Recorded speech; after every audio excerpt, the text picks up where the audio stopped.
You are listening to Right Off the Bus.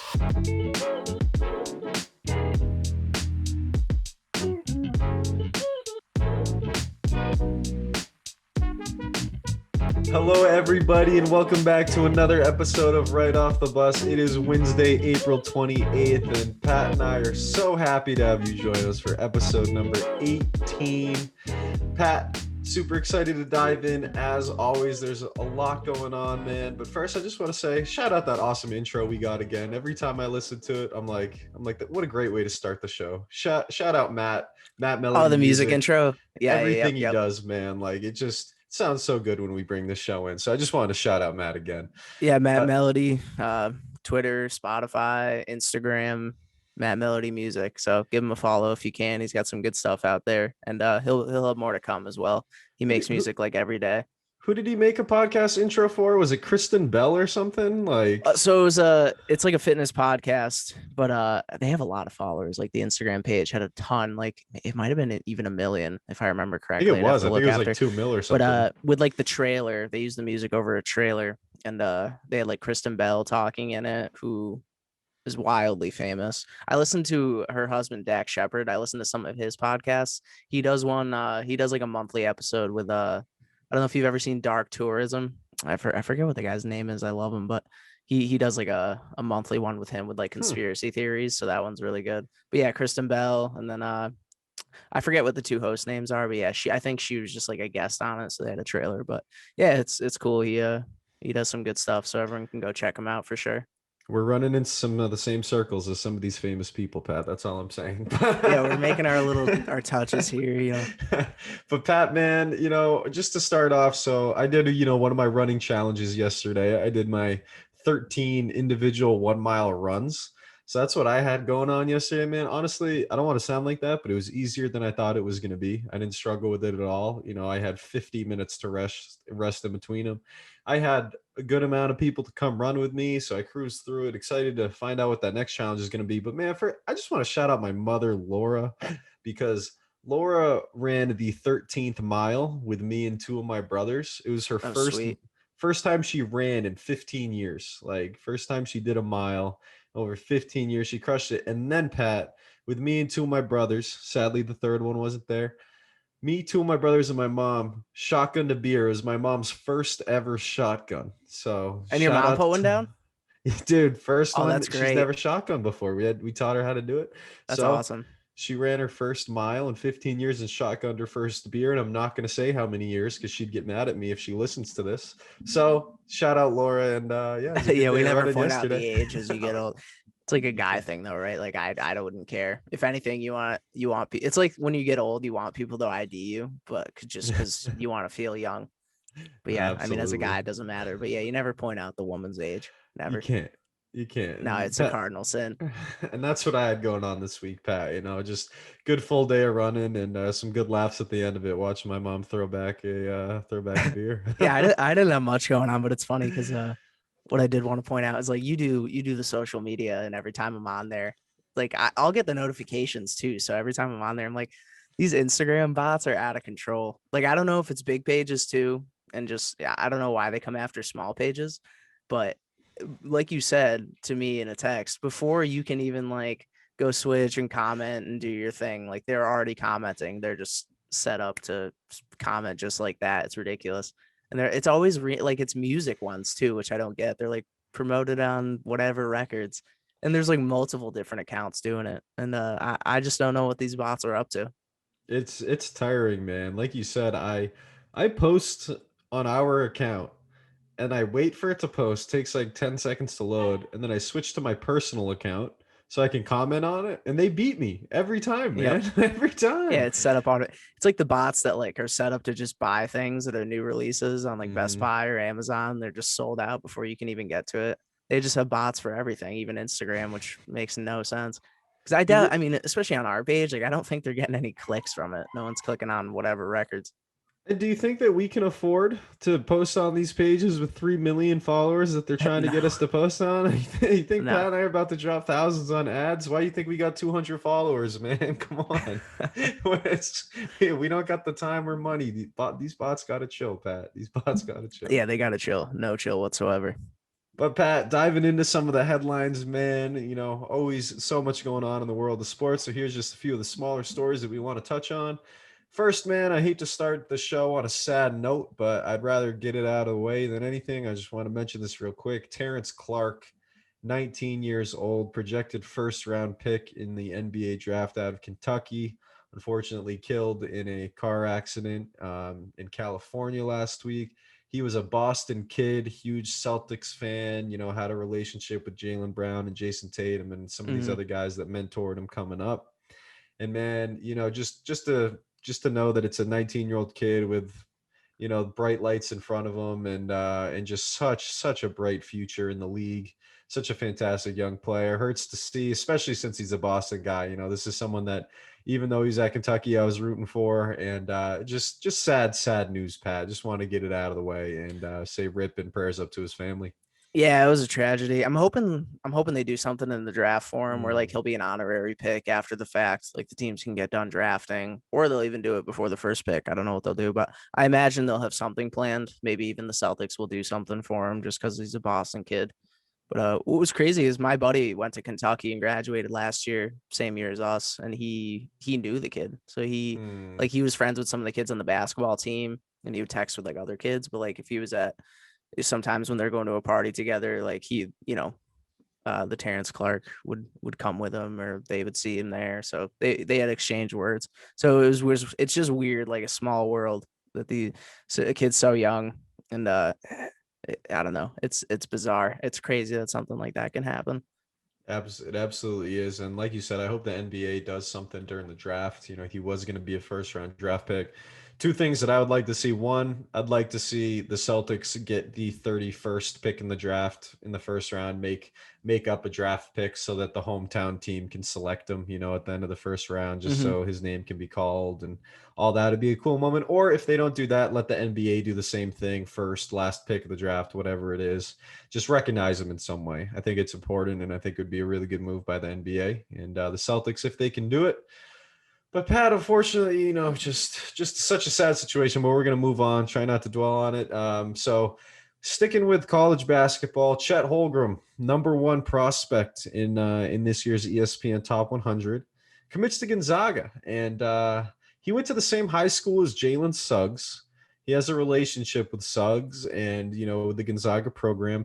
Dude, this dude's like 7'1", has guard skills. I mean, he's gonna end up being a 4 or 5. But this Hmm. is like the closest thing I can think is Porzingis, but it's like Porzingis with more of a handle and more of a shot.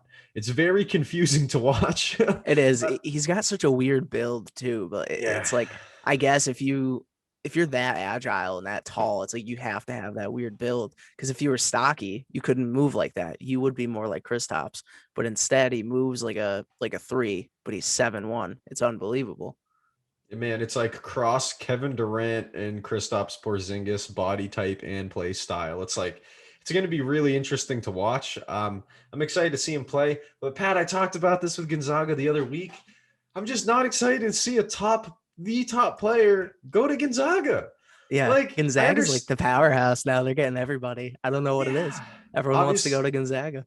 Obviously, their highest recruit ever. Jalen Suggs was before that, so getting number one recruit is huge. But man, it's just you're not going to get to see him play any big teams except in the preseason, like Jim Maui tournament, and then in the NCAA tournament.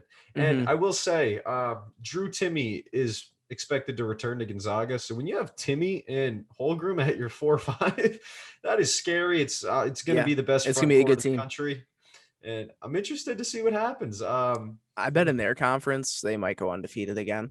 I Like we think talked so. about their strength of schedule, and they have a chance to go undefeated again. So we could see them in the national title game again, and maybe next year they'll follow through. Maybe they won't have a grind of a game with a UCLA type team. They'll have the energy they need. Maybe we'll see something different. And this is just like Cade Cunningham at Oklahoma State to me, though. It's just not enough big games, not enough national television games. And Hmm. you're not going to get to see Chet as much as you want. It's going to be a Sports Center highlight tape for him. But hey, is what it is. Congrats to Mark View and that Gonzaga program, bringing him in. Um, Moving on, Pat. This was funny last week, Pat. We talked about the Super League for, I don't know, 25 minutes on this show, 30 Yeah, we were minutes. hot. Oh, as We were we hot should have about it. been. Yeah, I Yeah. mean, most soccer fans, if you care at all, it's even people that weren't soccer fans I saw going off about it. So I love to see that. Yeah, no, absolutely. It was funny just seeing people blaming NFL owners just because they wanted to hate on them, Yep, but, yep. but hey, man, so we get off the pod. Bunch of teams left the Super League next day, pretty much all of them. But now it's like Real Madrid, Barcelona, AC Milan, and Juventus haven't left yet. But people have gotten fired. People have had to be resigned left and right. And now the Super League is suspended, is what they're saying. There's still Hmm. teams in it. Florentino Perez is saying that all these teams are contracted and they can't leave. It's not how this works. But football fans took the sport back, and I am just so happy about it. The players, the coaches, the fans, they said, no, this is our sport. We are taking it back. We are not doing this. And dude, the Super League went up in flames in 48 hours. I'm so glad it's over. Yeah, we said last week, like the situation was so fluid as we talked about it. It was like by Wednesday, even more teams had backed out when the episode released, and then like 2 days later, it was pretty much done for. Like at this point, there was only like 3 or 4 teams left that were still willing to do it. At least, well, players and fans aside, the higher ups were still going to do it. But it was cool to see like the fans really stepped up, and then you saw guys like Pep Guardiola speaking out. They didn't want to do it, even the managers. So yeah, it was a cool situation to see that it didn't come to fruition. Absolutely. And Pat, you want to go into this next one with our boy Chef Curry real quick? Just absolutely dominating the league. Yeah, I mentioned like that weird ESPN stat last week that he talked about. He had the most threes in the month of April ever. Well, now as of recording this last night, he hit 83 for the month, which not just April is the most any month ever in NBA history. So he's just going off. It's been another week and he's still doing the same thing.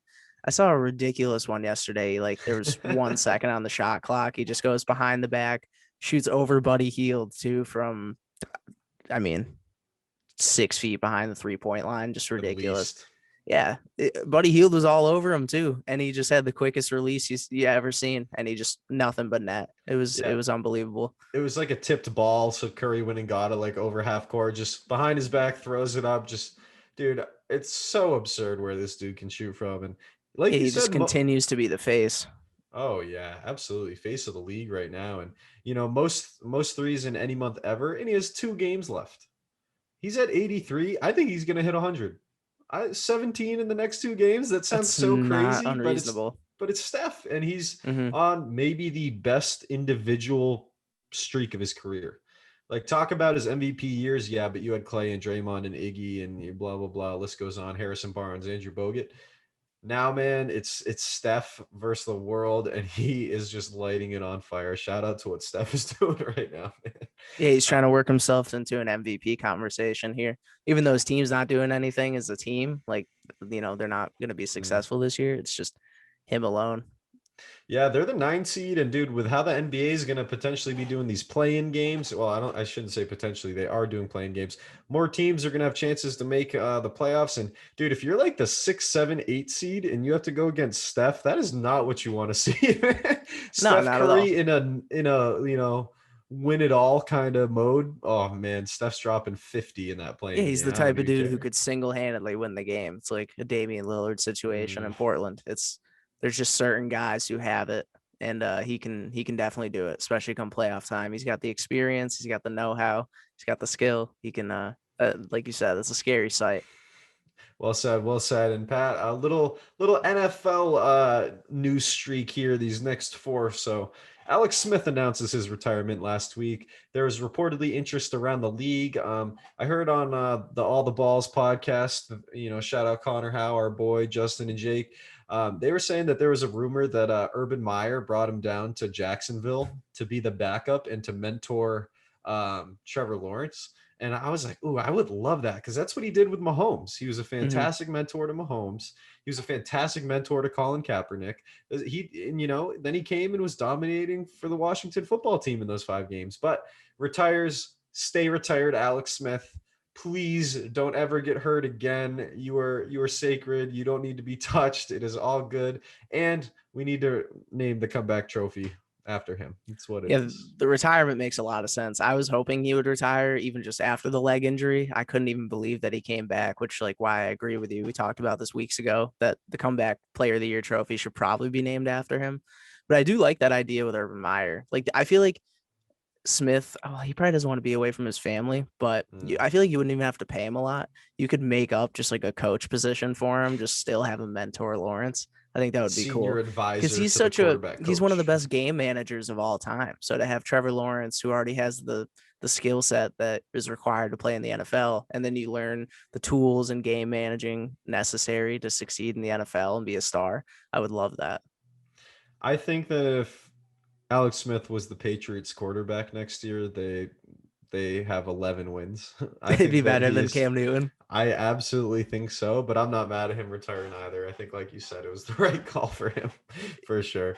And another retirement, Pat Sean Lee, been in the heart of that Cowboys defense forever. And when I saw this, I was kind of thinking, I was like, man, that kind of like just front seven containing middle linebacker like is kind of phasing out of the NFL. Like, it there's no more Sean Lees. There's no more Paul Posluszny's. Like Donta Hightower only has a year or two left. Like there's no Urlachers.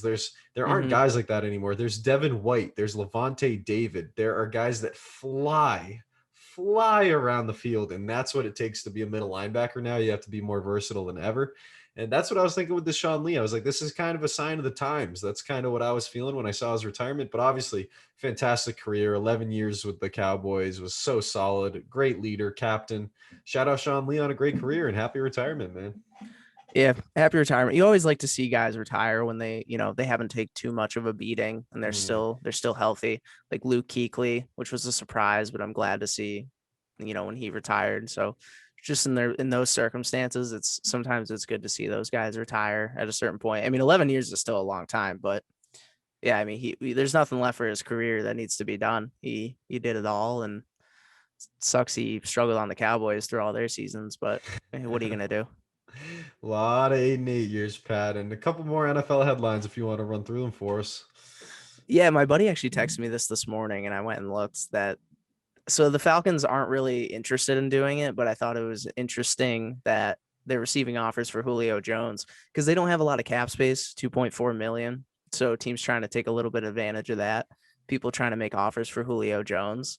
And my first question, I was like, well, obviously, who's making those offers and like what are they offering for Julio? Because I can't imagine like it's going to take a lot to pry Julio Jones, who's still even through injuries and lack of touchdowns and production with just a struggling Falcons team, it's going to require a lot to take him away from the Falcons. I mean, there's just no way they're going to be so reluctant to get rid of him, as you should.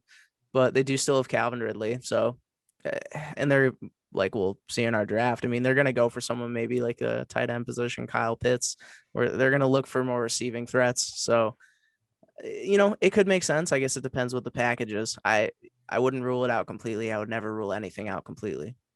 Yeah, especially in this new age in the NFL, it's becoming more and more of a players' league. So if Julio wants out, who knows what's going to happen? But yeah, I'm with you. I feel like this would just take a massive haul. Like Massive. I think it would be way overpriced. And honestly, I love Julio, and Julio has been a top 3 to 5 receiver in the league. He's been Hmm. number one at times in the last 6, 7 years. This dude misses a couple games every single year. Sometimes it's 3 games or 4, but sometimes it's 6 or 7, man. And honestly, I'm not mad at the Falcons if they go out like we both think and get, Kyle Pitts or a wide receiver in the draft, or they trade down and get one of those wide receivers like Jamar Chase or Devonta Smith. I'm not mad if they get rid of Julio, because you still have Calvin Ridley. Then you bring in a top talent, and you're obviously going to get a lot back for Julio, but at the same time, I don't think that there's a team that is going to give multiple first round picks for Julio Jones. I don't think Mhm. that there's a team that gives a 1 and 2 twos. I don't think you're getting like that top receiver value. And who knows? Maybe they don't need that, but I don't see Julio Jones moving. No, I don't really either. And in that situation, like I feel like if they did get rid of him, the Falcons would win in that scenario because they'd only give him up if the price is right. And I think if that price is right, like you mentioned, it's not going to be worth it for the other team. Like it's going to be an oversell. I think they would get either too many picks than they should or just better player value than they should. So I think if the Falcons did trade Julio, it would have to be a great package and it would be an oversell. And I think the Falcons would come on top in that scenario because they just got to be in rebuild mode. Like Matt Ryan has got to be on it. Well, he's definitely on the downslope, but he's got to be on his way out soon. The defense has struggled for years at this point. Your offensive weapons, obviously, you still have Calvin Ridley, Julio Jones, you have Hayden Hurst, but like you said, Julio is at the latter end of his career at this point. I think with health issues, Calvin Ridley's the up and coming star. Yeah, I don't know. It's a weird situation, but I was just interested about that to Yeah. see if the Falcons would actually entertain any offers. Yeah, the only team that, comes into my brain that could do this, and I don't think that they will, is the Miami Dolphins, because the Dolphins have an absolute war chest of picks. It Mm-hmm. is unbelievable. They have something like nine picks in the first 3 rounds for the next like 3 years. Like they have, if they say, hey, we'll give you a second and 3 or 4 thirds and maybe a player, I don't know, maybe it gets it done, but I don't think there's a team other than the Dolphins that have the draft capital to go make a deal like this happen.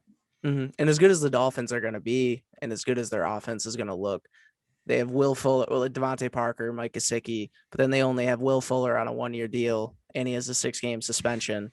So you kind of do need a receiver, which is why we think they'll probably look for one in the draft too.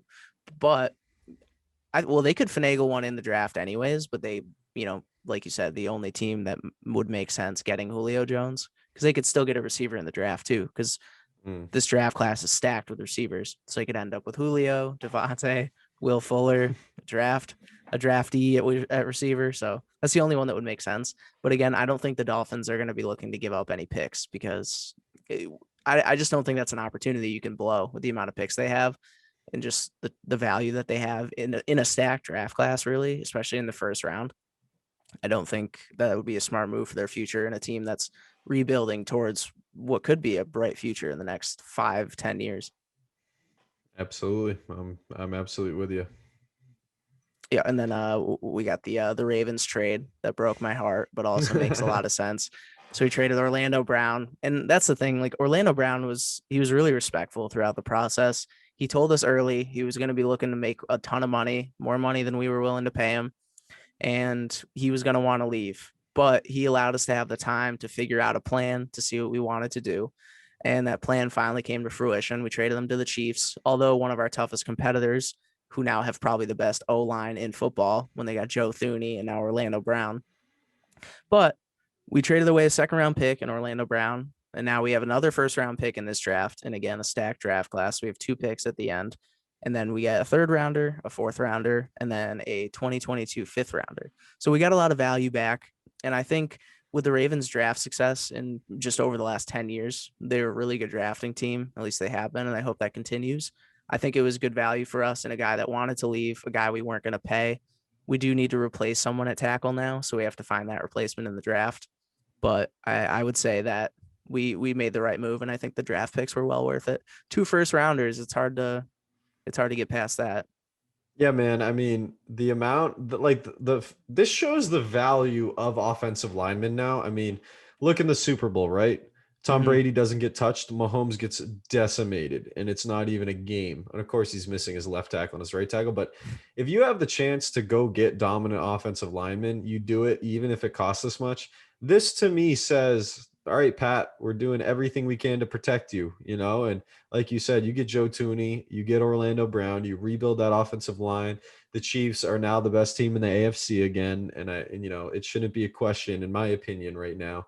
But this is a lot of draft capital for a team that needs to fill some holes. So I'm excited to see what the Ravens do with these picks. And like you said, they're going to have to draft an offensive lineman to replace him. But who knows? Maybe you get younger, you get a little bit more athletic at that left tackle position. Orlando Brown is a big man. That they're going to be missing him. Yeah. But now you save some money, you get a bunch of draft picks, and Harbaugh, like you said, has been great drafting. So let's see what he does. Let's see how it goes. We're playing for that cap room because we know we're going to have to pay Lamar soon. We're going to have to pay other guys. So we do have some big paychecks coming in our future. And I'm excited for these draft predictions that we're going to do, but I'm even more excited for the draft recap next week because I have such a good feeling about it. I know we're going to get what we need. I'm very excited. Yeah, as you should be, man. As you should be. It'll be interesting to see, and I'm interested to see what Lamar gets paid because I have no idea. He's an MVP.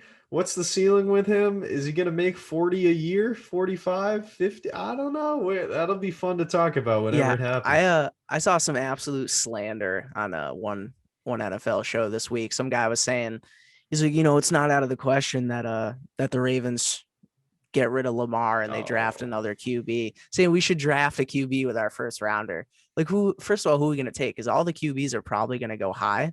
Like, I don't know if I forget if he was suggesting we trade up and try to get like a Trey Lance. Like, no, Absurd. This dude won MVP 2 seasons ago. He was still good last season.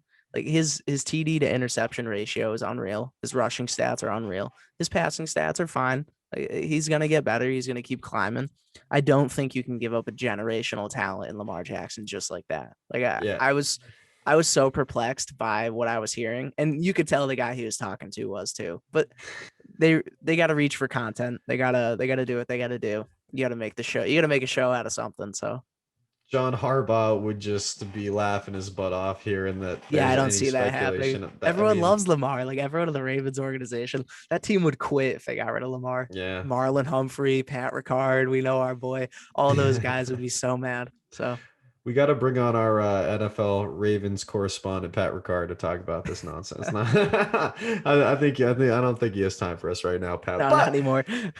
Speaking of these Ravens, man, we're gonna get into a little mock draft as promised last week. Now, Pat and I are not NFL experts. We are armchair analysts over here, like our boy Matt Doyle. And man, we're just gonna go through the top 10 picks of the draft. And we're also going to go through the Patriots first round selection and the Ravens 2 first round selections. They just got one with Orlando Brown. So without further ado, Pat, the right off the bust first NFL mock draft, man. Here we go. Number 1 overall pick. Jaguars are on the board. Who do you have them selected? Pretty much a lock, right? I think 1 and 2 are pretty much a lock, at least I think for both of us. But Trevor Lawrence, I mean, he's the clear-cut number 1, right? I think that's no surprise to anybody. That's probably what's happening. If the Jaguars didn't take Trevor Lawrence, they would be laughed at. And I will do the same thing. I will pick Trevor Lawrence there. No questions asked. Yeah, man. Urban Meyer came out of retirement for this guy. This guy's supposed to be Andrew Luck. This guy's supposed to be Peyton Manning. This guy's supposed to be John Elway. If he's going first, that's just the way it is. It's already set in stone. But dude, I was thinking about this morning. I was like, imagine if they didn't. Like, imagine that the next 10 picks, the next 15 picks would all just go up in smoke. Everyone's draft plans would be destroyed. Mm-hmm. And Lawrence, I mean, he's gonna put butts in the seats. Like if you're Jacksonville, there's that first game is gonna be sold out crowd. Unbelievable. Everyone's gonna be so excited, even though they got a lot of work to do. Like I mentioned last week, the rest of the team needs some work. But Urban Meyer, Trevor Lawrence, there's things to be excited about in Jacksonville. Absolutely, man. Absolutely. And Pat, we're moving on to the second selection of the 2021 NFL draft. I was about to say herein, but then I realized I didn't know it was being hosted, so I can't Cleveland. There you go. Here in Cleveland. Okay, I can continue the bit on the next pick. But Pat, who do you have going with the second pick in this draft? I think this one is also a lock. I think for most people, this is what everyone expects. I know Connor Howe expected this. This is what all the rumors are, that Zach Wilson from BYU is going to be going to the Jets. They got rid of Darnold, obviously. They need a quarterback. That's the business there. They're in the market for a quarterback, and Zach Wilson's the one everyone's high on the Jets taking. The Jets are high on him. I'd be surprised if they took another QB. I mean, no doubt they're taking a quarterback, but I think Zach Wilson's the one that's the lock. Yeah, I totally agree with you, and I don't like that I agree with you, Pat. Like I know I've said it week after week on here. I just have not bought into the Zach Wilson hype. I just don't see it. Like I see the plays on tape, but I see him playing for BYU and I see him playing against Colorado State and these teams that aren't all that good. And man, I don't buy into the hype, but I think this is set in stone. I think Justin Fields is a better quarterback than I do Zach as well. Wilson.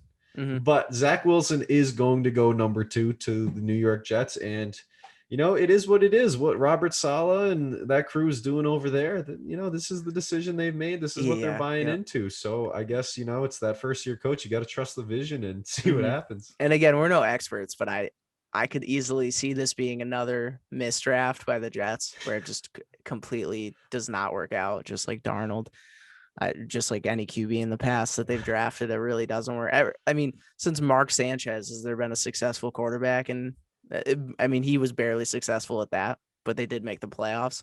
But outside of that, I mean, they haven't had a really good draft since in terms of quarterback. So I'm interested to see what Zach Wilson does there. I think he will go there, but I don't know. I'm curious to see what happens. It will be interesting. And yeah, like you said, if this doesn't go well, then it's going to be the Sam Darnold thing. And it's going to be in 3 years, he's going to get traded for a couple picks and they're going to Mhm. draft another quarterback. And I don't think Connor Howe's mental health could take that. So hopefully Zach Wilson, turns out to be all right there. Now, Pat, we're going to the third pick in the draft. The 49ers have traded up to, they trade a lot of picks, man, a couple first and a few picks after that. They traded up. Now, Pat, everyone and their mother says that this is Mac Jones right here. And I've seen the tape. I've watched him study and break down film with Kirk Herbstreit. Like I've seen him dominate the college football championship, and I've seen him dominate the Senior Bowl. And I'm not in on Mac Jones either. Like I understand the accuracy, this and that, but he's playing for Alabama and he's playing for Nick Saban and he's playing with a Mhm. bunch of first round picks on his offense and defense. And he gets to sit behind Jalen Hurts and Tua and soak up all this info. I think Mac's going to be good, but to trade your future for this guy, I don't see it. I think this is Justin Fields. I know everyone's saying Mac, but man, I see Justin Fields in a Kyle Shanahan offense with a Super Bowl ready roster. And I get really excited for the 49ers if they go Justin Fields here. And I don't personally think they're going to, but I think this is what they should do. Mhm. And Yeah, I do think they'll go for Mac Jones. And I think like what the plan is, I don't think they're going to get rid of Jimmy G right away. So I think it's going to be kind of a development plan where Mac he probably won't play much the first year and he'll probably just take the time to learn, feel out the league. He'll learn under Jimmy G, who really overall is a great quarterback. He's had health problems. It's just been a mess. The stars haven't really aligned for him. So I do think it's a good pick. The weird thing with this is Alabama produces all these studs, right? But when's the last time there's been an Alabama quarterback that's been like amazingly successful in the NFL? AJ McCarron's like a third string now. Tua's good, but there's a lot of question marks. We haven't really seen anything. There's not really enough to comment on yet. Mac Jones now. I'm curious to see what happens. I think, like you said, I don't necessarily agree with it, but it's probably what's going to happen. I had him on my number 3 pick here for the Niners, but it does feel weird, right, that they moved up in the draft, but just to take Mac Jones in the end. It doesn't make yeah. a lot of sense. It feels like an anticlimactic pick, considering you moved up to number 3 and got rid of other picks and players. So I think that's what they'll do. But again, only time will tell. Man, if Mac Jones doesn't go to the 49ers at 3, this guy could fall to like 14. You know Hmm. what I mean? It's like it feels like 49ers or he drops a bunch in this draft, which is weird. I agree. But hey, man, we both think they need a quarterback, which means we both think that Jimmy G is not the answer at the end of the day. Now, another team where I don't think they have the quarterback all figured out is the Atlanta Falcons, picking at 4th in this draft. They're sticking with Matt Ryan. They think he has a couple years left in him, I guess. And Arthur Blank is trusting him. But, Pat, we both agree. I think this is Kyle Pitts all day, every day for the Atlanta Falcons. This kid is 6'6". He runs a 4.4 as a tight end. I think it was Lewis Riddick on ESPN was breaking this down. He goes, are there any 6'6" cornerbacks that can run a 4.4? Are there any 6'6" linebackers that can run a 4 safety? No one can match up with this guy. This is Yeah. like skinny Gronk with extra speed. This guy is a beast. This guy is going to be one of the best rated and highest drafted tight ends ever. And I think he's super legit. The only way I don't see the Falcons going Kyle Pitts here is if they get a good, solid offer of draft picks for that 4th overall pick and they move back a few spots. I don't think they're going to move back to 15 or 20. I think if they move back to 8 or 9 and someone like the Panthers, Broncos, Cowboys want to move up into that spot. But I think this is Kyle Pitts all day if they decide to keep that pick. I would say he is going to be a matchup nightmare, and they think he can be like another Tony Gonzalez type where he'll stay there for a long time. He can be very successful. And I do agree with that. With thinking about taking a tight end at number 4, just it doesn't sit right with me for some reason. It feels weird. I have him there because I think that's what's going to happen. But like Matt Ryan used to be so good, but I think it's time to start looking for a quarterback that you can groom and be your future. They clearly think they can still succeed with Matt Ryan. So I think a quarterback's a good option for them. I think Kyle Pitts is a good option for them, but their defense is something else they need. Their defense is horrible. They need and again, picking a defender at number 4, like I don't see any besides our next pick. Who would be, well, actually, he's not even defensive. Oh, good. John, I'm getting ahead of myself, but their defense is terrible. They need a lot of holes to fill. So the only ones that make sense, really, Kyle Pitts. I mean, they have Hayden Hurst, but Hayden Hurst isn't going to be anything special. Kyle Pitts could be special, but they really do need to start looking for a quarterback here. But I guess they're just going to move on to next year, and I'll love to see who the quarterback prospects are next year. But as we both have here, probably Kyle Pitts for the Falcons. Yeah, man. And Pat, we agree on the 5th pick as well.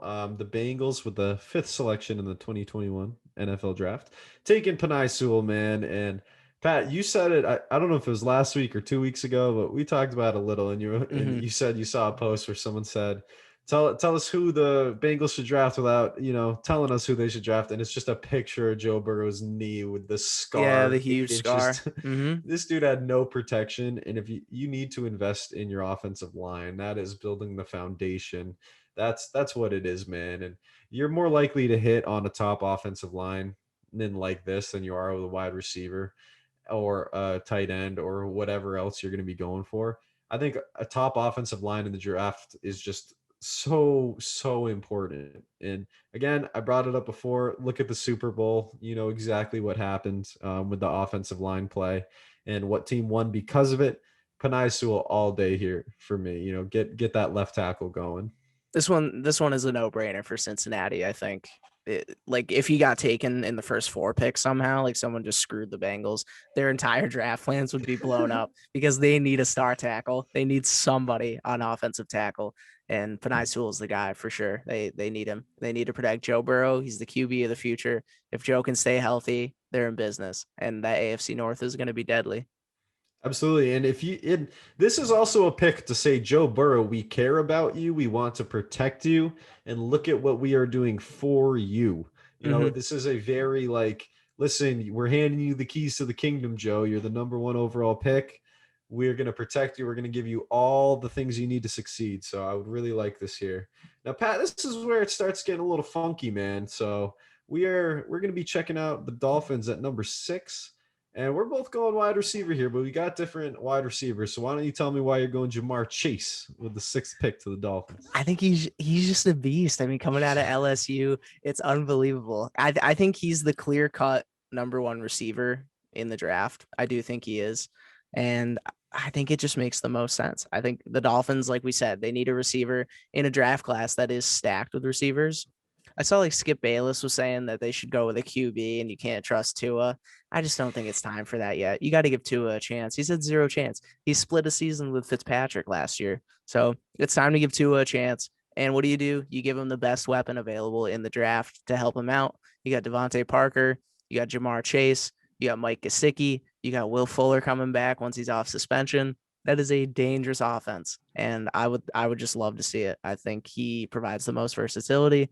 I think what's his size? He's pretty big, isn't he? He's big. He's like 6'2", 6'3", yeah. Yeah, I think they were comparing him to like a Dez Bryant type, but I love it. I love that move.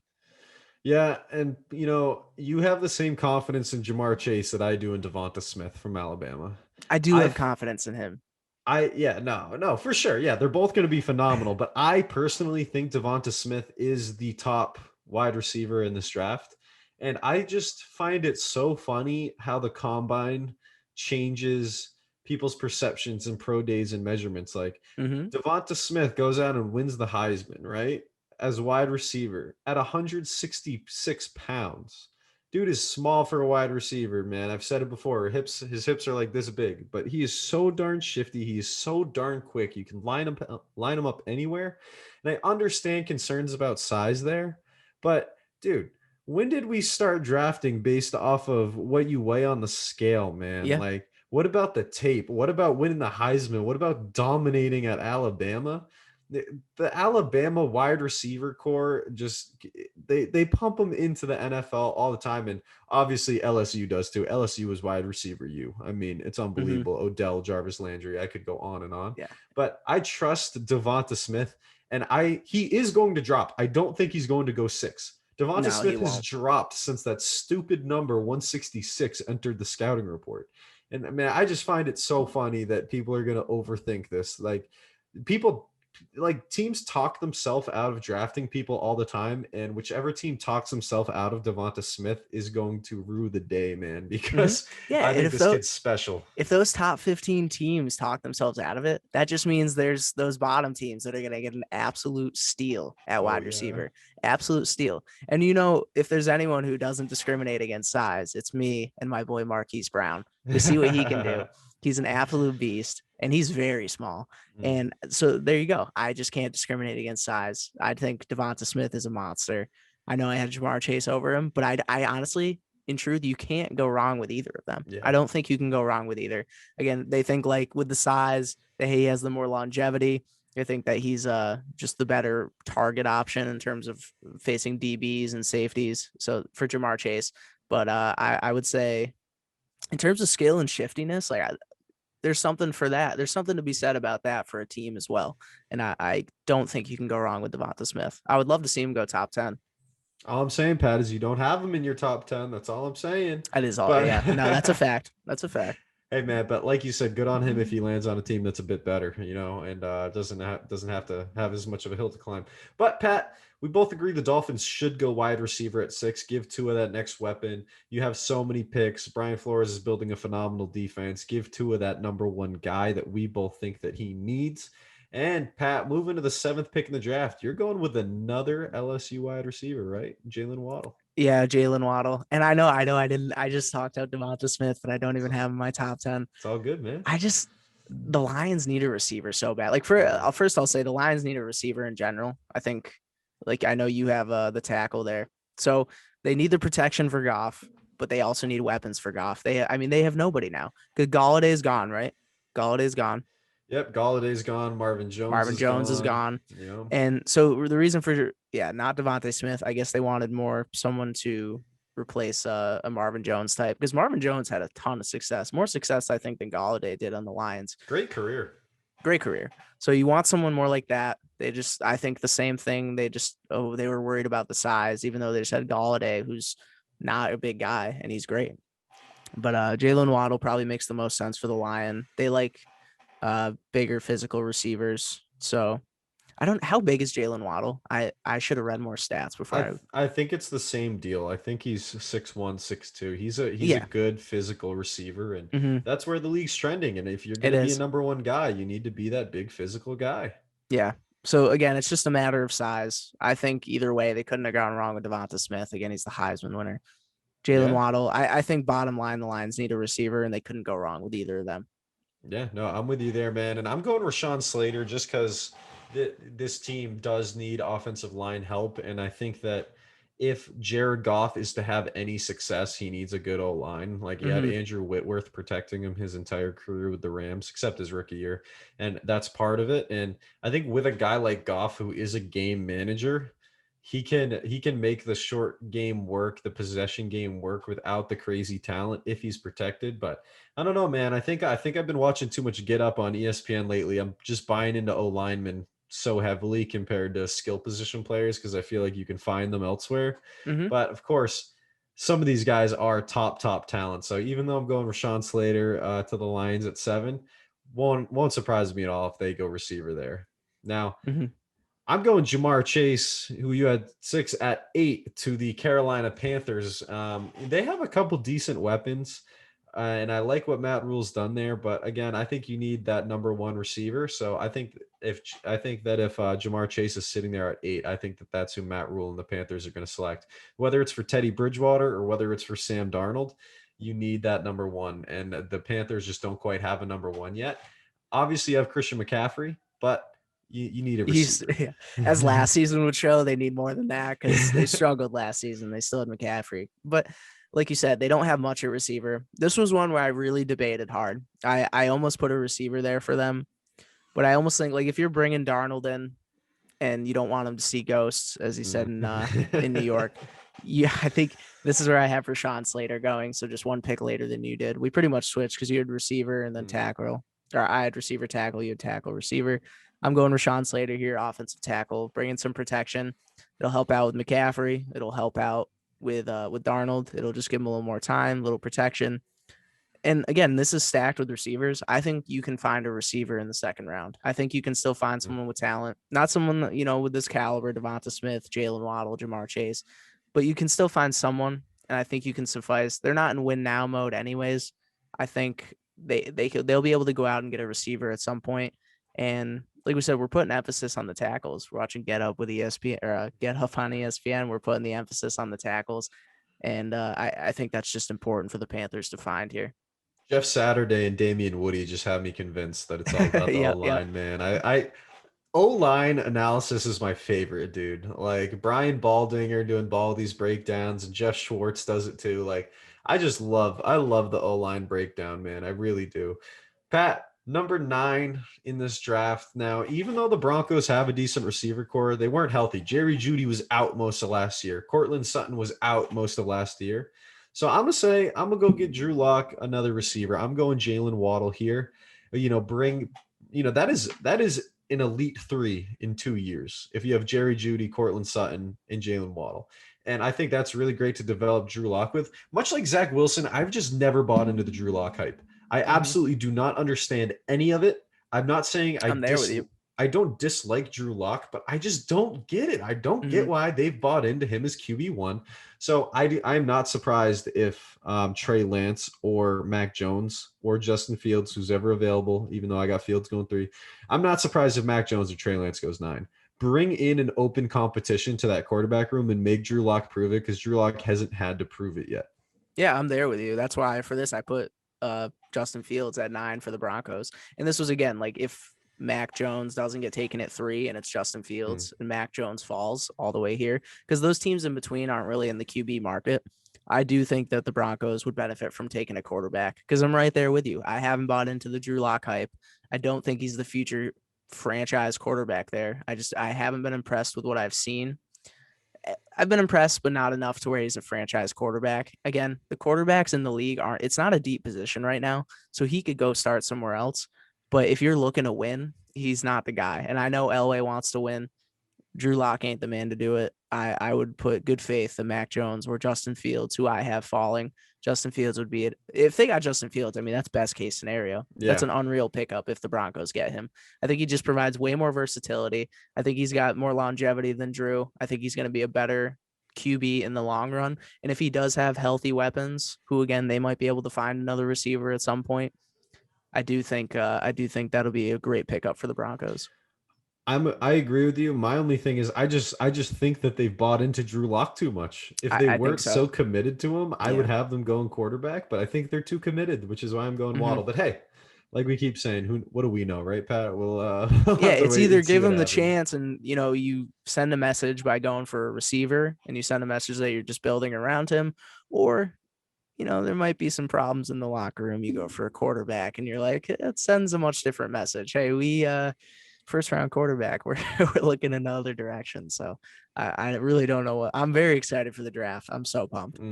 Yeah, no, that would totally reset the culture there and just shock and awe if they win QB. So be fun to see. Now Moving on to the 10th pick and the last pick of the top 10 before we go into kind of what the Pats and Ravens should be doing.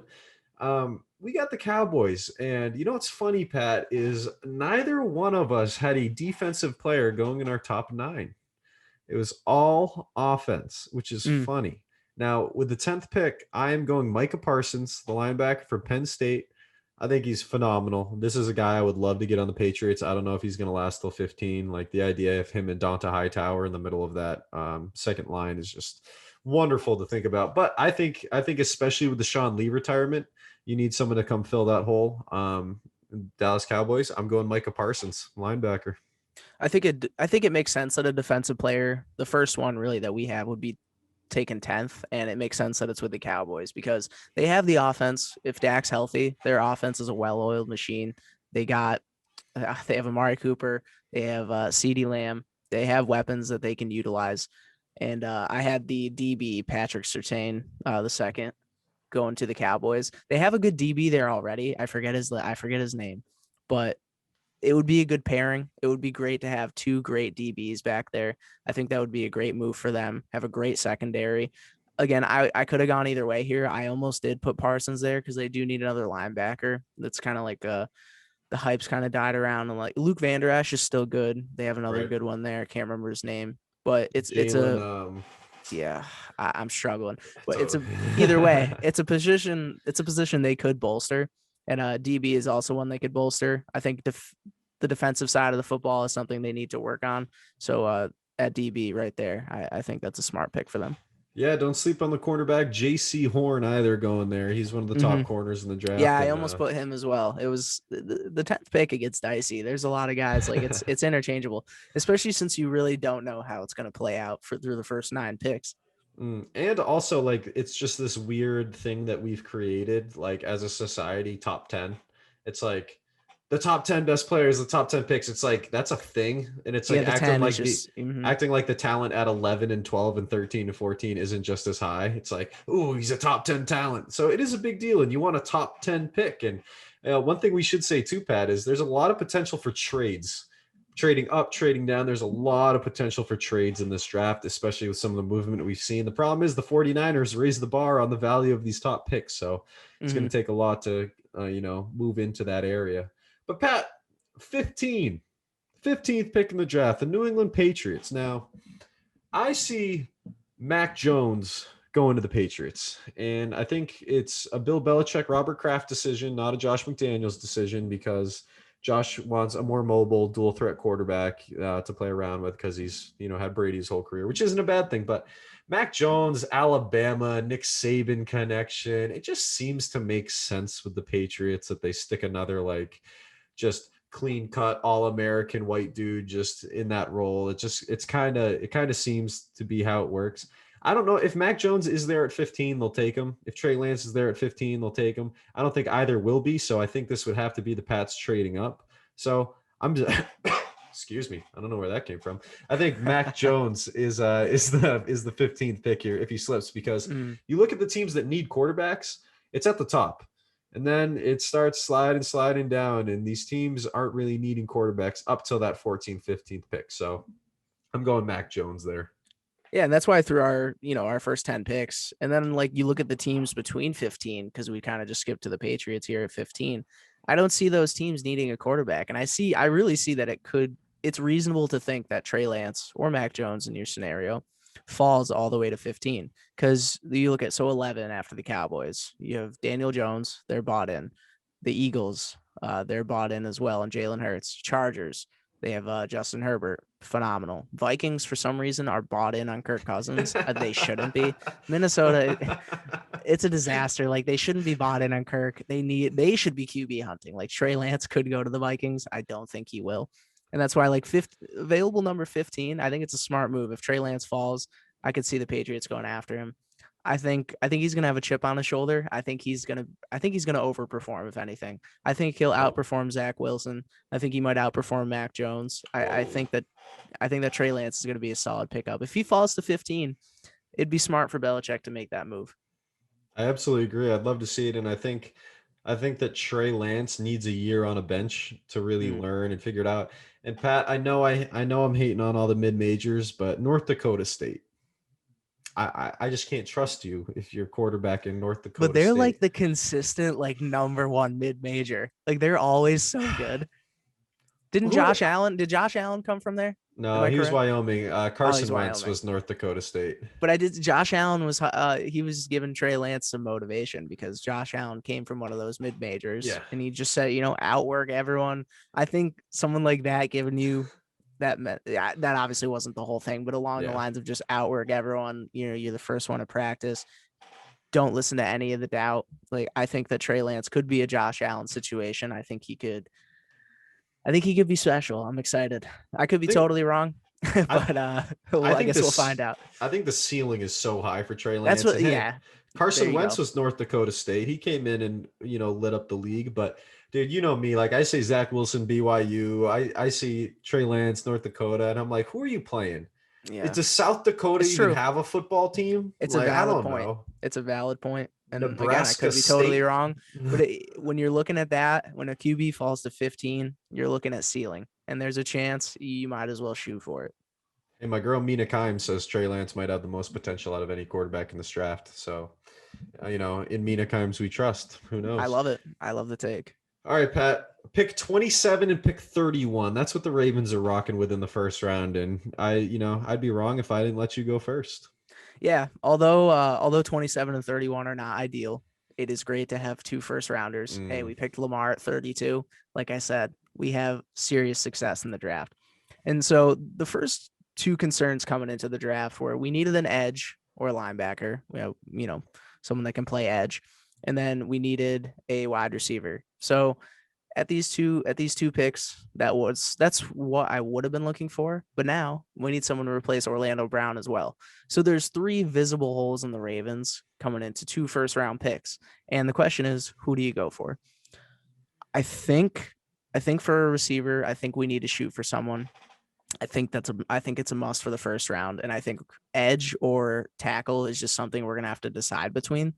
And Terrence Marshall Jr., I think, is someone who might be available at 31 or 27 even.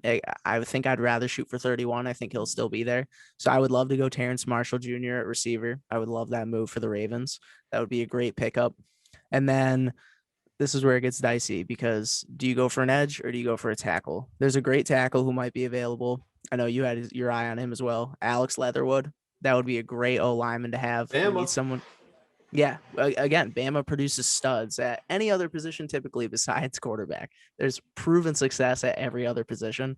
I think Alex Leatherwood's a great guy that we could pick up. That's the thing. I would be fine with any of these.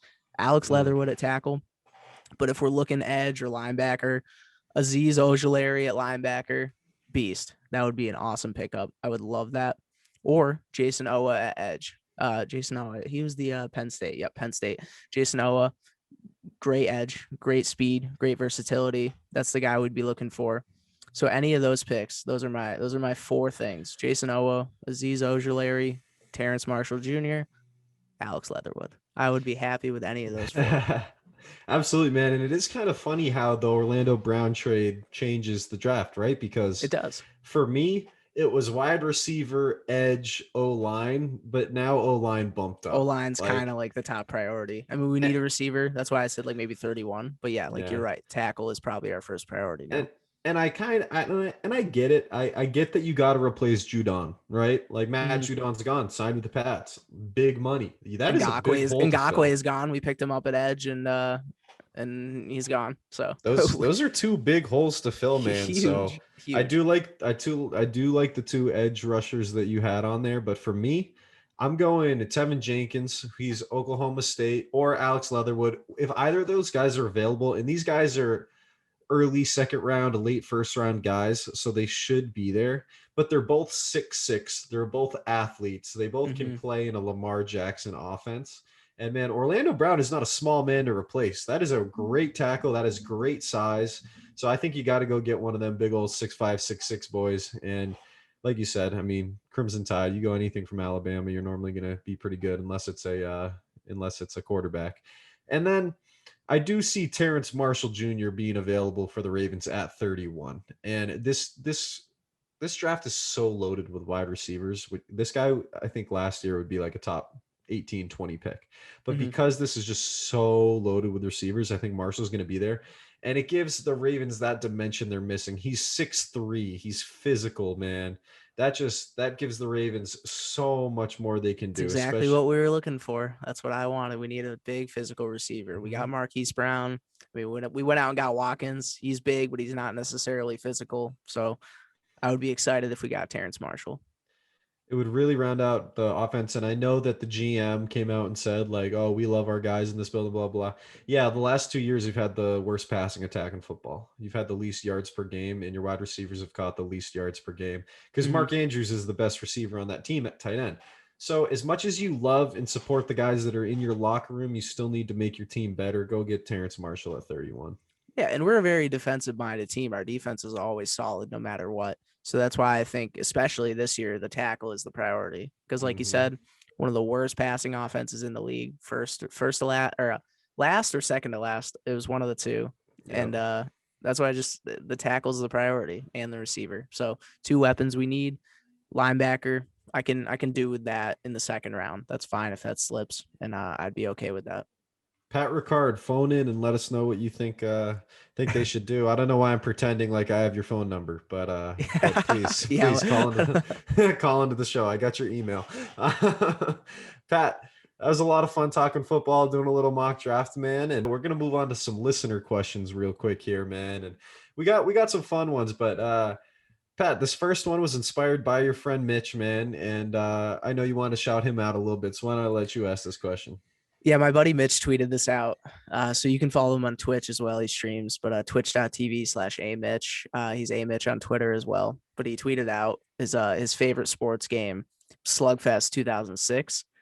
I rebutted. I said Slugfest 2004 was better because '06, if I remember correctly, was when they were that was like the last one. I think '04 was when they were really in their prime. If anyone remembers Slugfest, this is probably a game I should have been playing or I shouldn't have been playing because I think 2004, I was kindergarten going into first grade.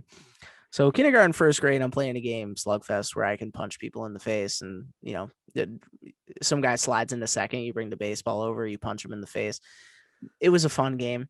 I think, although my favorite part about that game was that you could punch in a code like with your buttons as the game was loading in and you would generate like as a certain skin. So like you'd go in, like your team would be like aliens or like T-Rexes or Oh, like, yeah. I don't know if you've ever played it, if you no, had I ever haven't. played it in the past. Yeah. So Slugfest, it's like, yeah, you could punch people in the face. Like you could just slide right into people and just That's funny. destroy them. But that was one of my favorite part of that game was that you could change into different things. So I would go play a game and of course I'm kindergarten, first grade. So I love it. I'm like, there was a basketball game like that too, where like if you you could play as the Toronto Raptors and punch in like a button code, and then your guys would actually be Raptors. That'd So, be pretty sweet. yeah, Slugfest 2004, my favorite sports game of all time. Probably might be a nostalgia thing, but I avoid the recency bias. I'm not going with Madden or 2K or FIFA or the show. I'm going Slugfest, true and true. Right. Yeah. I mean, I definitely grind FIFA more than anything. That's definitely my favorite game. But dude, all time Mario Superstar Baseball on the GameCube. I got 3 older brothers, man. My brothers and I would all like draft our teams. We'd just be playing all day, all of our friends, the campaign mode, the verses, the mini games, all of it, Dude, like if my brother got Bowser and Donkey Kong on the same team, man, not even fair. Yeah, GG's. I would pick Mario as my captain. I went for the all around kind of players, but Mario baseball, dude, I still plug that in like at least once a year and rip a Oh, couple it's so games fun. out I of would it, agree dude. with you here. Like this is in my top 3. It's funny though, thinking about the comparison, like my 3 older brothers to yours. Like we were playing Slugfest Hmm. and you were playing Mario. Like I was punching people in the face. You were playing with like Waluigi and having a good time, like good innocent fun. I'm just out here for violence. Oh, there's I Chandler's I holding up I the got the GameCube GameCube set commercial. up. I got I need a Yu-Gi-Oh in the GameCube. I want one so bad. I have a Wii. I want to get Super Sluggers for it. So I think that's gonna be my next investment.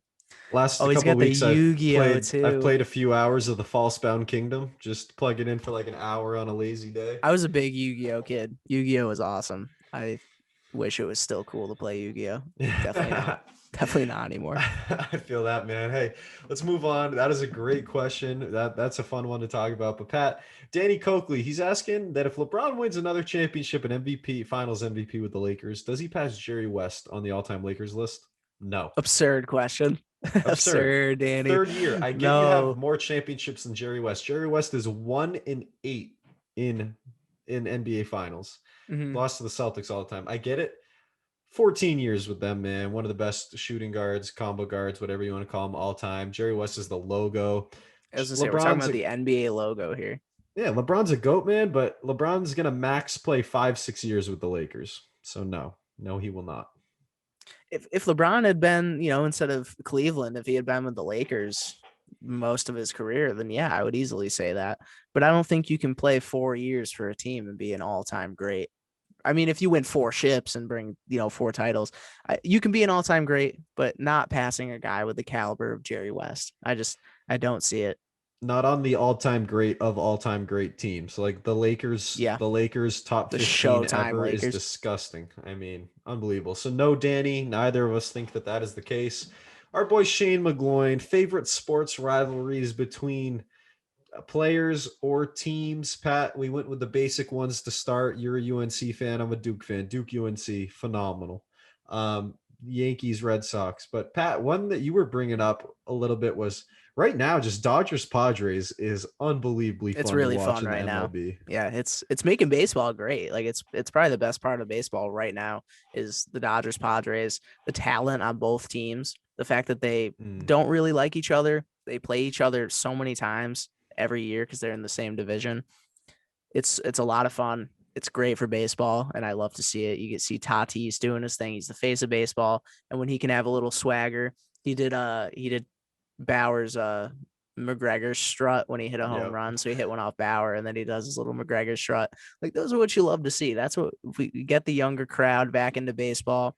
These are the things the MLB needs to encourage. They got to move on from this old set of ways, and they need this swagger, this excitement that guys like Tatis bring. Mookie Betts. I mean, everyone involved in the rivalry is great.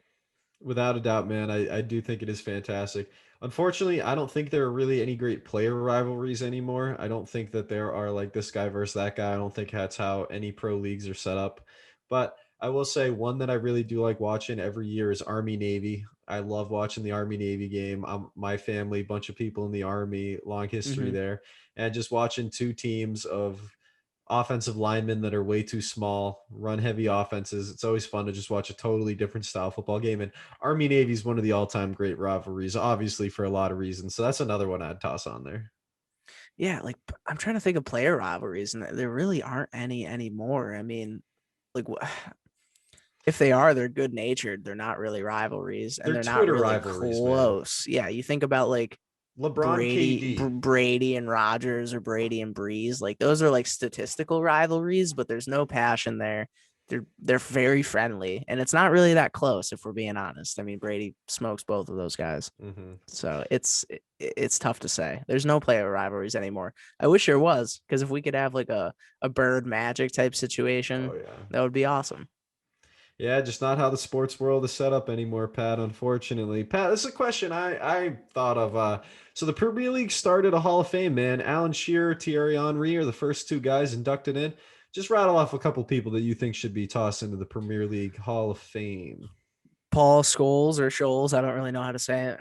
I thought it was Scholes, but you said Scholes, so now I'm unsure of myself. Robin Van Persie, I think, years of being Arsenal and then Man U. One thing Gary Neville, another great one, Didier Drogba, Frank Lampard. One thing I saw it on Twitter when I was reading through, I saw the Thierry Henry and Alan Shearer thing. Someone said, like, should Ronaldo be in the Premier League Hall of Fame? Was he there long enough to do it? I mean, he had like 2 great seasons, but yeah, I don't know. What are your thoughts? I think he was there for like 4 years or something. I don't think he should. Did win Champions League, I believe.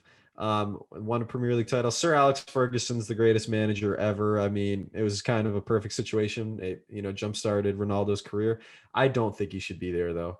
I think there's so many people to put there first. You mentioned Drogba as a striker. Sergio Aguero, man. Like, there's So many. David Silva, Vincent Company. I mean, the list it goes on. It's Fernando crazy. Torres, but you can add him in there. Steven Gerrard, like there's just so many people. John Terry that I would put there first. So there we listed a bunch of names, but I would not put Ronaldo in there. No, I would not. No, I wouldn't either. I was just curious. I saw it on Twitter, and someone made an argument, and I was like, yeah, maybe. But I think if you're really thinking about like where he deserves it, it's obviously just La Liga. Like he'd be in Yeah. that Hall of Fame, not Premier League. Yes, sir. Now, Pat, this is another one I thought of last week, just while I was driving, man. I forget what song it was, had like a Mike Tyson reference or something. I don't remember.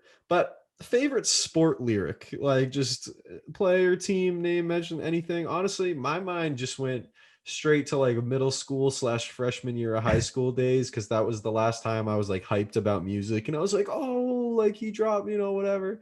Yeah. And dude, I was thinking about Watch the Throne, man, and Magna Carta and everything like that 2010-11 era of just Jay-Z, Kanye, Kid Cudi, all those people. And man, I was thinking about Jay-Z saying, shit, I made the Yankee hat more famous than a Yankee can. And I was like, yo, Jay-Z is that dude. Like he Yeah, is he that is. much of a baller that he brought the Yankees hat to a level that the New York Yankees couldn't bring it to and rep it harder than anyone else. So I love that.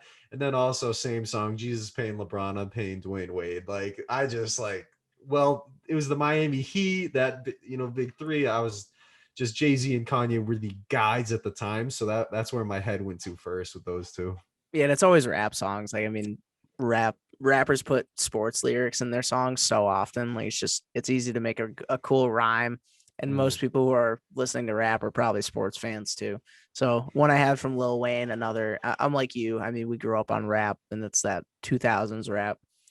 So Lil Wayne and Dr. Carter. So I stopped writing. Now I'm like lightning, and you ate Vince Young, so don't clash with the Titan. Yes, That's sir. that's sick. Because Lil Wayne was a Titan. Like he was a beast when he was coming up. He still is, but he was a monster in his prime. Vince Young on the Titans. It's catchy. It's got everything. That's probably one of my favorites of all time. I was literally trying to think of non-rap sports like I was mentions. too, and I And couldn't. the only two I could think of were in why am I blanking on the name of the song? We Didn't Start the Fire, dude. Billy Joel mentioning Joe DiMaggio in there. And Oh then yeah. also John Fogerty mentioning Joe DiMaggio in like center field or whatever that song is back in the day. So those are literally the only two I could think of that weren't even rap. Yeah, there's not many, honestly. I couldn't think of one, so that was pretty much where our options were. All right, y'all. So our next guest on Right Off the Bus that is joining us for our Under the Radar segment is none other than Tom Greer. And Tom is huge into podcasting. He's the host of several shows from the Grindhouse Media, Today with DW Sports Edition, and the list goes on and on there. So whether it's sports, pop culture, movies, TV shows, video games, voiceover work, or even an interest in Disney, man, Mr. Greer has got you covered. So Tom, thank you for coming on to the podcast. Talk about what you do a little bit and talk about some sports with us this evening too, man. We appreciate you coming on. Hell yeah, no, I appreciate you guys having me. No, like I said, I like you basically nailed it. I'm just an avid podcaster. I host the Grindhouse Radio. It's just a pop culture, celebrity interview based talk show that we do every week. Releases on Thursdays. I do a debate show where we kind of debate television, movie, and entertainment characters, deciding whether or not they're useful or not. It's called Truly Inconsequential. Do that every Wednesday. I got a Disney podcast that I do with one of my other co-hosts on the Grindhouse Radio, Kim Adragna, that drops every Monday, called The Magic Kim Tom. And then we talked a little bit off pod about I do lunch break takes, which is just like a short, like 1 minute, sports takes that I do try to do them every day or every couple of days on TikTok and Instagram. So just trying to pump out as much content as humanly possible. Oh, and today with DW, you did mention today with DW. That is like the one time of the week every Tuesday that I get to talk sports with people. So it's try to just pump out, like I said, try to pump out as much content as humanly possible. Yes, sir. And did you get started immediately doing all that? Like, how did you get started with Grindhouse Radio and then evolve into putting out all this content? Because you seem to be a jack of all trades over there, just like you mentioned. I mean, you have this whole list of things that you do. Yeah, well, what happened was, I grew up, I always loved like radio broadcasting. Like I grew up like in the car, like every day leaving baseball games. I would always have Mets games on, listening to like Howie Rose and whoever he was broadcasting with. And then I I grew up listening to, I don't know if you guys are familiar with Opie and Anthony, but they were they were radio. Yep. Yeah. O&A was, I grew remember up, that was like when I was young. yeah, I grew up on Opie and Anthony. So like, I always loved the vibe of just sitting in a studio, sitting around a bunch of cameras and just having a conversation with people, because it's just, it's just fun. You just sit down and BS with people for a little while. Right. So I went to the Connecticut School of Broadcasting. It was an old broadcasting school out on Long Island. And, after I'd graduated, I was applying to a bunch of different radio stations all over the place. Didn't get hired by any of them. And one of the my old co-host Steve Zambo, who was on the show, he's taken a little bit of a sabbatical. He brought me and one of my friends in. Was like, "Hey, do you guys want to come edit clips for us?" I was like, "Yeah, sure. I need a job. I need something to do. I just spent all this time in broadcasting school. I might as well give it a try." And about, I think maybe a month in, they were just like, "Hey, do you want to edit the whole thing?" I'm like, "You just wanted me to edit celeb clips? Okay, I guess I'll edit the whole show." To them just letting me come on and, be one of the main hosts now. And then I just got bit by the bug. I was like, what, podcasting is just so much fun because it's my own medium that I get to just create myself. So I was like, what else can I do? Well, we're going to do a Disney podcast because I love Disney. I love arguing about senseless stuff. So yeah, all right, we're going to do an argument show about movie and TV characters.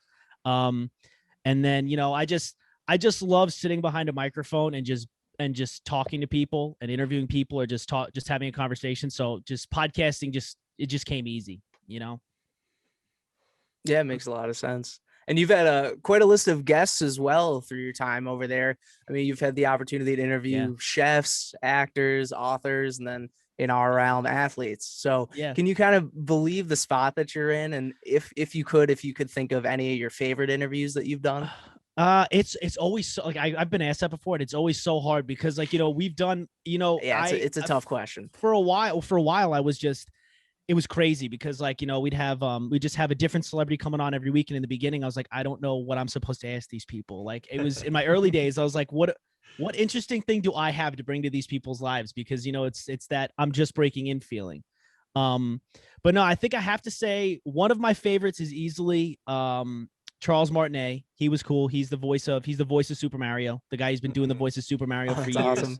I spoke to, I don't know if you guys are familiar with Invader Zim, Angry Beavers, or the Grim Adventures of Billy and Mandy. Well, I interviewed and have spoke to a few times Richard Horvitz, who's the voice of Invader Zim, the voice of Billy for Billy and Mandy. He's very cool. And then I was a big All That fan and Keenan and Kel fan as a kid, so I got to hang out and speak to Kel Mitchell a bunch of times. That's just off the top of my head, the ones I could think of, but it's just that's a great short list.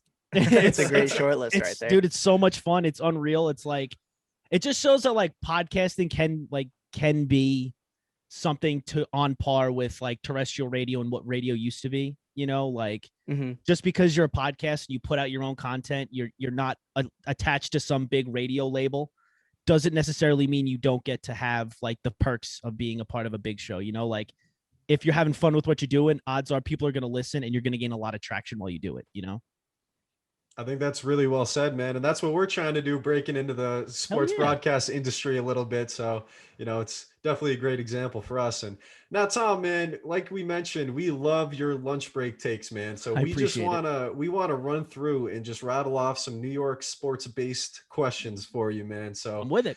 First, I mean, we got to start with these Knicks, because I got to tell you, it looks like the Knicks are back, and that kind of hurts to say a little bit, but obviously this team is back. They're good, but are they just really benefiting from all those young legs that Tibbs can run into the ground and one of the weirdest years in NBA history? Or is this team back with some of this young talent? Look, I like, New York sports is just like the king of overreactions. And, like, the second something good happens, you literally just run with it. So I'm going to say that the Knicks are back because, like, this is, I want to say, like, early on, I was not a crazy Knicks fan. Like, I didn't grow up watching a lot of basketball. It was just that, like, I felt like if I'm going to cover sports, or I'm going to be a sports broadcaster, I have to consume as much as possible. So I tried to get hard into the Knicks, and this is the most fun I have ever had watching the Knicks. Like, this is not like them bringing in Carmelo Anthony and then the corpse of Jason Kidd and Chauncey Billups to get them to the playoffs. This is like, okay, we drafted a bunch of really young guys.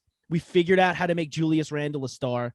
And now it looks like they have a legit team, Like, it's like, yeah, I'm not gonna go out on a limb and saying, all right, the Knicks are winning a title this year or even next year, but I can safely say that I think this is going to be a team that's going to be contending and be a playoff type team for years to come, just because it looks like they finally have the foundation. They don't have a bunch of guys that are on their last legs, with one foot out the door trying to get them to the playoffs. They have a lot of guys that are just starting. RJ Barrett's like, he's 20 years old this year. 20. That's Yep. crazy. It's unbelievable. If you look at like press conferences too, the way things look, Zion might end up there someday. You might want to play at Madison Square Garden, regroup with RJ Barrett. So yeah, I'm excited. Like I'm not gonna get my hopes up for that just yet. I'm just like I'm so excited. I love that press conference when he was just like cheesing the whole time. And he was like, I just he knew what he was doing. He knew what he was doing. Other than New Orleans, I love playing in New York. And then he had to say other than New Orleans a couple times to make sure everybody knew that, he almost meant that. But no, it's cool because it just shows that like New York's finally, or the Knicks are finally going to maybe be a place that people are like, I want to go play there. It's not like I'm out because it's a mess. It's like, wow, they actually have a good group of talent that I'd want to go contribute to, and I feel like they haven't had that in since 2013. But that was, like I said, that was a team led by, I think it was 2013. That was led by Carmelo Anthony and a bunch of old people, so they haven't quite been a destination in a while. Yeah, forever. It's been a minute. And a big part of that cohesiveness and the come up is probably thanks to Tom Thibodeau. So 100%. I'm curious, in terms of the coach of the year race, where do you rank him?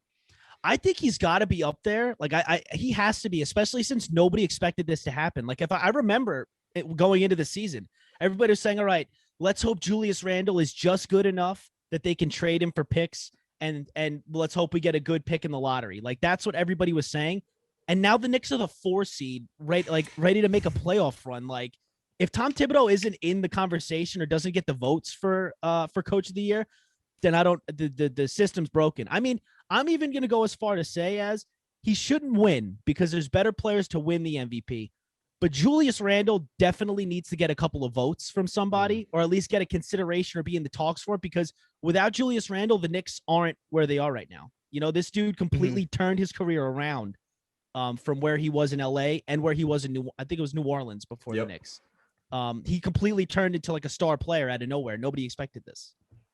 And me and Chandler have talked about that on the podcast before, like in the MVP race, stats alone versus like actual value to a team, where I put like, you don't necessarily, Julius Randle obviously has great stats, but MVP should be about like what you bring to a team. Because the Knicks without Julius Randle, the wheels might come off a little bit. Exactly. Like you're going to, like they want, like I know James Harden probably won't get it because he got hurt, but like you couldn't tell, even with James Harden putting up all the points that he did in Brooklyn, you can't tell me that he was the most valuable player because that team was winning before he got there.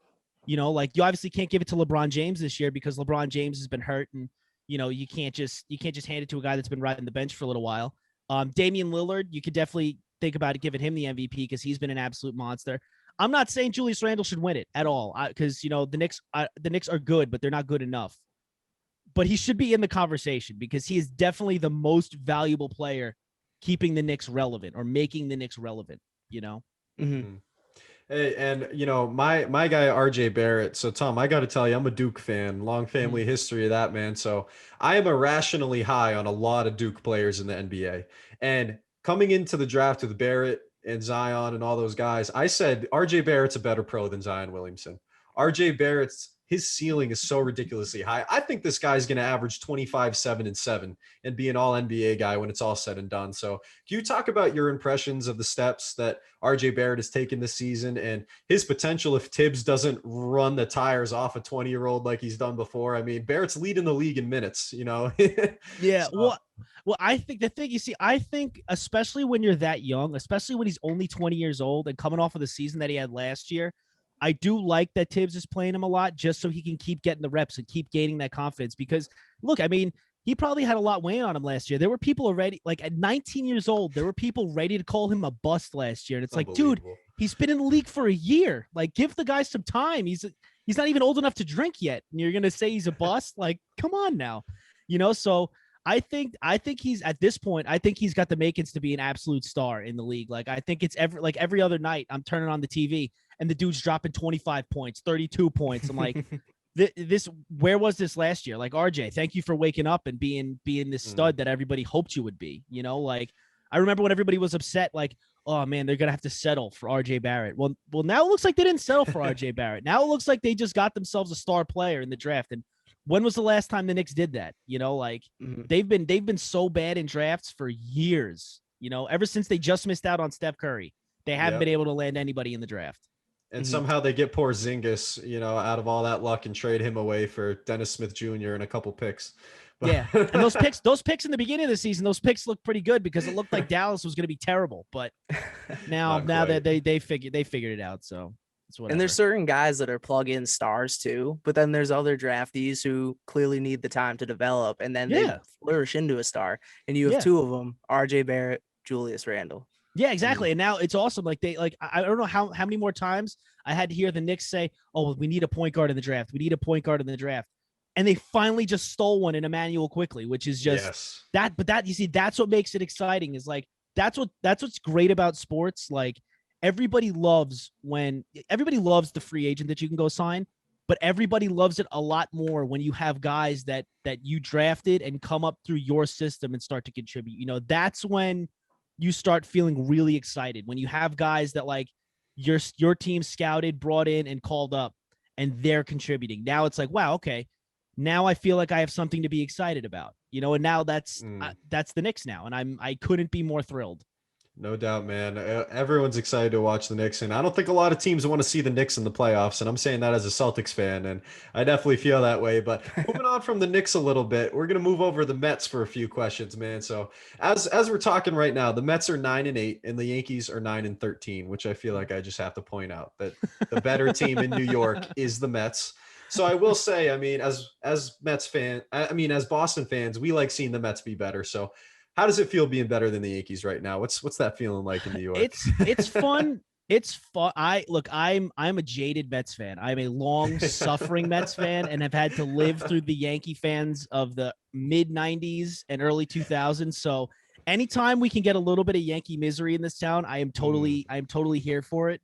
But I'm one of those people I've lived through so many Mets disasters that like, you got to get me through June. If you can get me through June in first place, or at least like in a playoff hunt, I will be excited. I'm not getting too overhyped just yet. Like, I'm happy that they're marginally okay. Like, Mets are having some offensive issues right now because they can't hit with a runner scoring position to save their lives at the moment. But it's cool to be better than the Yankees. I would like them to still be a contending team when June comes. If you can get me through June and you're still contending, I'm going to be excited. Mm-hmm. And speaking of needed run support, I mean, I'm a noted Jacob deGrom fan on this podcast. I mentioned it like last week. I love Jacob deGrom, but I was looking at a stat, their record when he's on the mound compared to like his ERA and his statistics. I mean, the other day he threw a complete game, 15 strikeouts. They did get them the win, but I mean, how desperately do the Mets need the run support? I mean, I don't know what they can do. Jake needs it. Jake, I feel there's not a player in baseball, maybe Mike Trout, just because he's wasting away in LA, but I feel so bad for Jacob deGrom because he's the best pitcher he's the best pitcher I've ever watched in my entire life. Like I watch him pitch and I'm like, dude, I don't feel like I deserve to even be here. Like I'm watching like a literal baseball myth, like take the mound in front of me. And no, there's nobody in baseball that deserves more run support than that man, because he'll go out and, like you said, he'll throw 15 strikeouts. He'll throw like 6 or 7 scoreless innings, but only have 1 run. And then the bullpen blows it when he comes out of the game, so it's one of the most unfortunate things that I think I've ever had to watch as a baseball fan. But I will say I do appreciate it because it's just unreal. Like it's hard to describe just how good Jacob deGrom is, because like he's got numbers that are close to Tom Seaver, and Tom Seaver's in the conversation for one of the best pitchers to ever step on a mound, so I can't imagine a guy he's going to make a Hall of Fame case and probably maybe be like 5 games over 500, which is ridiculous. It's true. Yeah, I think when you're looking at like Cooperstown in the Hall of Fame, you just got to ignore his win-loss record and just look at the ERA and the strikeouts, because if you do that, it's a no-brainer. Oh, well, and I think really is. I'm sorry. I think they've officially, Jacob deGrom is the person that killed the win-loss stat for pitchers. Like Yeah. everybody, like wins and losses mattered for pitchers until until everybody saw that Jacob deGrom was clearly the best pitcher in baseball, but his team was screwing him over. That's what the thing was. Like they would see, oh wow, Jake's ERA is it's under 2 and he's got maybe 10 wins. Like the team is failing him. He's not failing. So I think we've gotten to a point where wins and losses are not going to matter anymore. We're going to look at what your individual stats are. This is what your ERA was. This is what your WAR was. This is what your this is how many like innings you're able to pitch. Like they're going to look at all the minor stats, the pitching stats themselves. And I think that'll get him in. I think at the end of his career, I know I'm going out on a limb because he's still got plenty more baseball left in him, but he's just looked so good that I think the dude's almost a lock for the Hall of Fame at this point. Mm-hmm. Yeah, I would agree with you. And then I do want to get your thoughts on 2 things. So first, the Francisco Lindora contract, the massive 10-year, $341 million. Oh, yeah. That would be the first one. Yeah. I know he's struggling right now. He's having a little bit of a rough time to at least start the season, but they had to do it. Like this guy, like when he's on, he's one of the 5 best shortstops, 5 best players in all of baseball. So, with a team that has been struggling defensively, like Ahmed Rosario that was playing short before him, he was okay. He wasn't great defensively. Andres Jimenez, they said he's going to be really good defensively, but he's still kind of young. And this is a team that kind of has to win right now. So 10 years, like over $300 million. I'm not worrying about the back end of that contract. I'm just worrying about right now. And they had to do it. Like Lindor, they had to pay this man because, after trading away what they traded away, you'd look like a fool if you just let him walk at the end of the year. When he's, like I said, when he's on, he's one of the 5 best players in the whole game. And you need that. It's like when Mookie Betts went to the Dodgers last year. They needed that extra bat. I'm sorry. I didn't It hurts. Breaking the Boston hearts. I didn't mean to do. I honestly didn't mean to do that. Okay. I honestly didn't mean to do that. It's just because he's been so successful. It's like if you break up with your girl and she dates a 10, it's tough, and that's what Mookie did. He was my favorite non-Met. He in all of baseball, he was my favorite baseball player that wasn't in a Mets uniform, and I was campaigning all of last year. I was just saying before the trade happened, I was like, go get Mookie, please. For the love of God, bring Mookie to Queens. Pay him anything. Exactly. Whatever he wants. Back the truck up. Give him a piece of the team if you want. I don't care. Just bring Mookie Wilson. Bring Mookie Betts into Queens.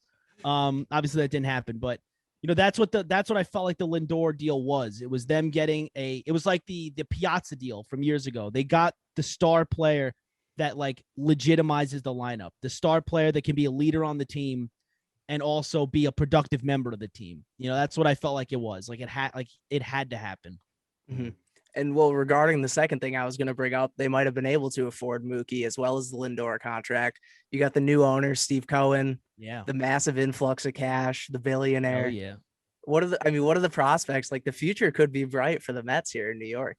Look, I mean, like when you're going from the Wilpons who were absolute garbage owners, they like you just find out more and more come out about how they weren't just garbage owners and how they put a team together. It was just like personality wise and the way they ran a business, they were just not great people. To go to Steve Cohen, who clearly he grew up a Mets fan, he has a lot of money and like he just wants to put a good product of baseball on the field. That's all he's concerned with.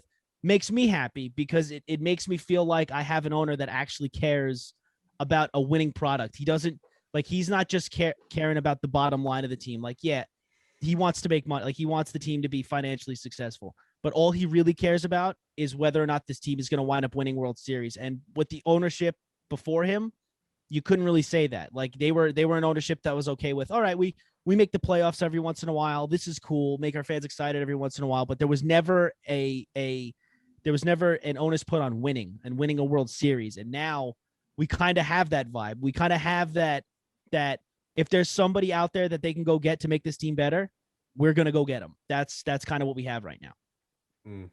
That is a beautiful thing as a baseball fan, man. That is for sure. Now, Tom, as I understand, are you a Giants fan? Huge Giants fan. Right. So when you're looking at that draft pick sitting there at number 11, what do you think the big need is for your big blue team there in I kind life. of want them. I kind of want them to take Devontae Smith from Alabama. I know they just signed Kenny Golladay, but I think at this point, with the way Daniel Jones has looked in his first 2 years, you need to surround this dude with as much talent as humanly possible. Yep. Like I want to give him Kenny Golladay. I want to give him Devontae Smith. Saquon Barkley's coming back. If Evan Ingram's coming back, I don't know. Kyle Rudolph will probably be a serviceable tight end that they can just use and maybe hopefully recapture a little lightning in a bottle with him.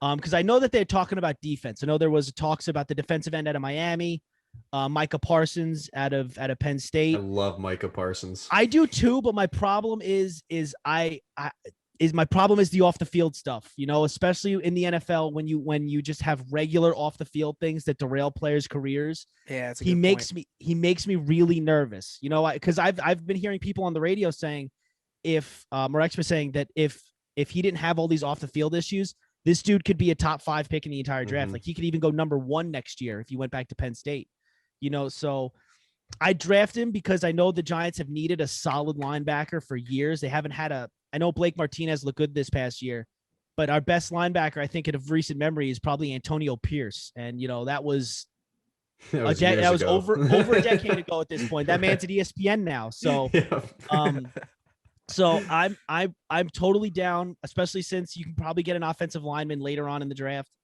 Go Devontae Smith, surround Daniel Jones with as many offensive weapons as you possibly can, and let's run it out next year and see what happens. I think that they're too big of a can't miss talent. Him, Jamar Chase or Jalen Waddle from Alabama. Those 3 guys are 3 can't miss talents that you just can't really pass up on, I was going to say you got some generational talent at receiver in this draft. So I can understand it would be hard to pass up on that, especially when you do have a guy who they're bought in on in Daniel Jones. So that was my next question for you is how confident are you in Daniel Jones as your franchise QB for the next 10 years?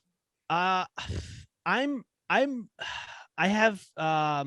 know how to put this. I'm cautiously optimistic. That's fair. I'm optimistic because I think you need to get, I don't think he had a decent set of weapons to work with, I don't think he had a good crop of talent around him to really show how good he is, because I don't think Daniel Jones right now in his career is the guy that's going to be like Tom Brady, Pat Mahomes.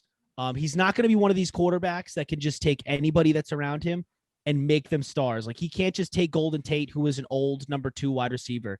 Sterling Shepard, who's a number 2, Darius Slayton, who's a 2 or a 3. Like he can't take those. Evan Ingram, who can't catch a pass to save his life.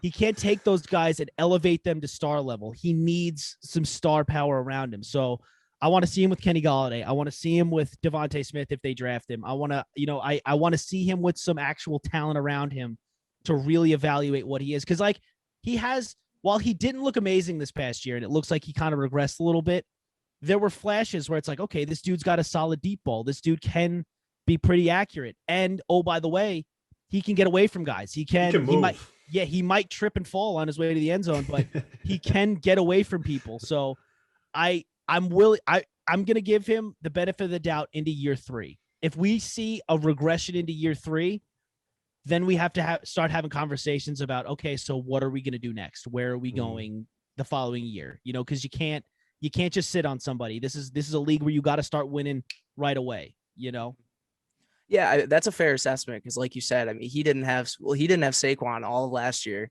Yeah. Sterling Shepard was hurt. Evan Ingram couldn't catch a pass, which is a shame because he could be such a great talent. So he didn't have much to work with. But now coming back, I mean, he's going to have Kenny Golladay, like you said, and Saquon will be back. He's got all the tools, all the capability there. And if they draft Devontae Smith as well, there's no excuses at that point, right? No, that's the thing is that those are because I'm not going to absolve him of everything. Like there were times last year where it was definitely him, where he's throwing where he's bringing me back to the days of early Eli, like in the beginning of Eli's career, where Eli was trying to force balls and he was throwing bad picks or just throwing off his back foot and throwing horrible interceptions. He reminded me of that a little bit, and it made me feel like, okay, things can get turned around. But then I also was like, well, this guy's not Eli Manning. I don't know if he's definitely going to turn it around. So I'm kind of just saying, all right, we're stuck with him for year 3. There was no way they were going anywhere else for year 3. So now you have to give him everything you possibly can. Get as many offensive weapons for this dude that you possibly can, and let's see what he is. Like, that's well said. Absolutely. And Tom, that was our last question for you. So we're going to wrap it up here, but Hell yeah. we really do appreciate your time tonight and coming on and talking, about what you do with the Grindhouse radio. And, obviously you're loving New York sports. So listeners out there, if you want to check out any of his work, listen to any of his work, please go to thegrindhouse.com. That'll link you to everything for Tom and all of his social channels. But you can follow Tom on Instagram, TikTok, or Twitter at Mr. Greer. And that way you can enjoy his lunch break takes like Pat and I do. But Tom, the floor is yours. If you want to sign off, if there's anything you want to tell the listeners, tell them to go check anything out. Floor is yours. No, yeah, you just said it. You just said it best. Any place, anytime you want to find anything that we do, thegrindhouseradio.com. My website is itsmrgreer.com. Like you just said, at It's Mr. Greer everywhere on social media, and you'll be able to find me in anything that I'm doing. And all of our podcasts, the Grindhouse Radio, Truly Inconsequential, The Magic Kim Tom, any other one of our podcasts can be found on all the podcasting platforms: iHeart, iTunes, Spotify, anywhere you can download a podcast, you can find us. But guys, thank you so much for having me on. This was like so much fun. Like I said, I just love sitting down and just BSing about sports for a little while. This was an absolute blast. I really genuinely appreciate you guys having me on. Yeah, of course. And we love that. I mean, as Boston fans, we got to learn a little more about our friends over in New York. We got to get ourselves cultured. So we appreciate it too. Yeah. And I'm always down to collab. If you guys ever want to, if you ever want to have me back on, or you ever want to just sit down and just BS again, you got my just DM me on Instagram, hit me up on Instagram, and I am totally down for it. Not a problem at all. Or shoot me an email. Totally down for it. Yes, sir. Awesome. Yes, sir. Thank you again for coming on, Tom. All right. Thank you guys. Such a great interview and so much fun having Tom Greer on to talk about everything he does in the media world, as well about some of his New York sports teams. Thanks again for coming on, Tom. And as always, we're going to wrap up the show by moving on to what we've learned. But first, we got to get a word from one of our most loyal sponsors here, Pat. Some may say the most loyal. Book Thinkers. So, if you read personal development books, go check out Book Thinkers. This is a company that is helping you achieve more and live better every single day through the power of books. Every day on their Instagram and every week on their podcast, this team is helping you discover new books, new mentors. Man, some of the top authors in the world are on this podcast. So please go check it out. Type in Book Thinkers on Instagram. Go over to bookthinkers.com. Get ready for next year, Pat, because there's going to be a book dropped by Book Thinkers and the team there, man, which we're all very excited for. So please check out Book Thinkers. Great sponsor. Now we're going to get on to what we've learned, Pat. So why don't you start us off, Pat? I mentioned this. Yep. And I mentioned this earlier in the episode, but I just can't emphasize it enough. It's something like I didn't know how much I missed it until it came back. And that was fans at not just UFC events. Obviously, the UFC is the energy was crazy. It was totally different. You could feel how monumental it was to have fans back. But I can't wait till the Celtics games are back to full crowd. Fenway Park, when Red Sox are buzzing again. When every team has fans back, sports are just something awe-inspiring. They're so fun. They're so cool. And the UFC especially, like when it was around at first, when it was kind of the only sport back at a time, and I didn't care that there were no fans there. And it was exciting because we had live sports back. But as time went on, I was like, I'm really wondering when they're going to have fans back. I'm really wondering. And we finally got it. And now this pay-per-view is sold out. The next pay-per-view sold out. The one after that as well. They're all sold out. And I'm very excited for it. And I don't know what they're going to do about fight nights. I think they're still going to be at the Apex with no crowds. So it's going to be kind of going a little back and forth. They're going to be going back to Florida a lot because Florida is the most open state right now. Mm-hmm. Governor DeSantis was at like the press conferences and everything. He was hyping it up.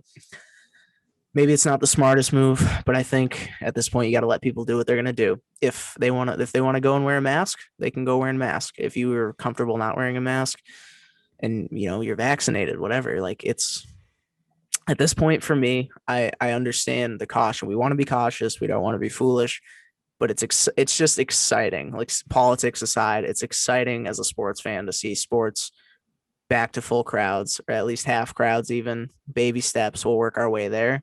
I just can't wait for a time when everyone's vaccinated, everyone that wants to be, and we can continue to just be back to normal life, especially as a sports fan, because the world is nothing without sports, and sports are awesome. And what makes sports better is just the full crowds. So that's what I learned this week more than anything. Fans drive it all, man. I They couldn't do. agree more.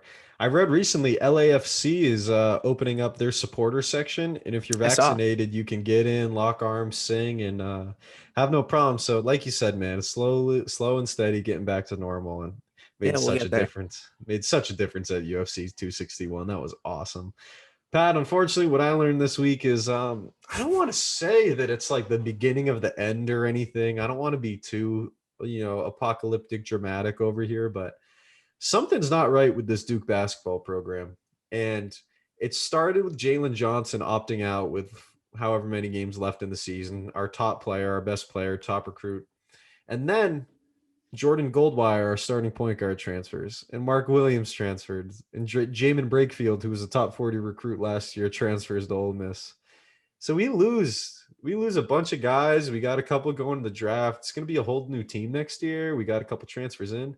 But man, I'm just kind of sussed out by what's going on with this Duke program. You just don't have 3 top guys just transfer. It's not how it works. Not at a program like Duke.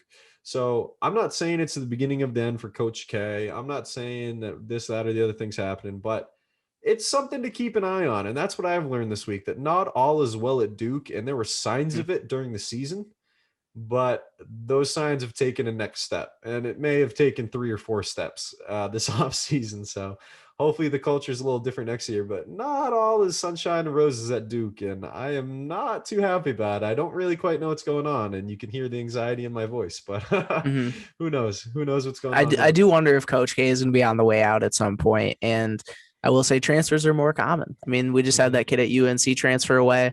You had Mac McClung transfer last season from Georgetown over to Texas Tech.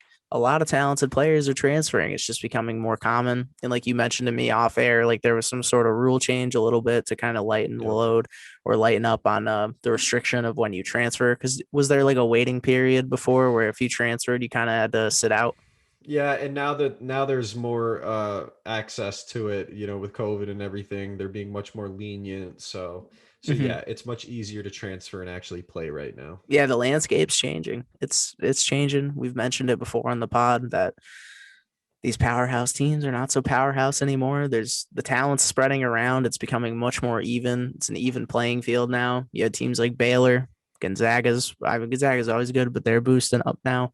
Just these smaller D1 teams are making a run for it because guys want to go play there and get playing time. They want to develop for the NBA, and I don't blame them.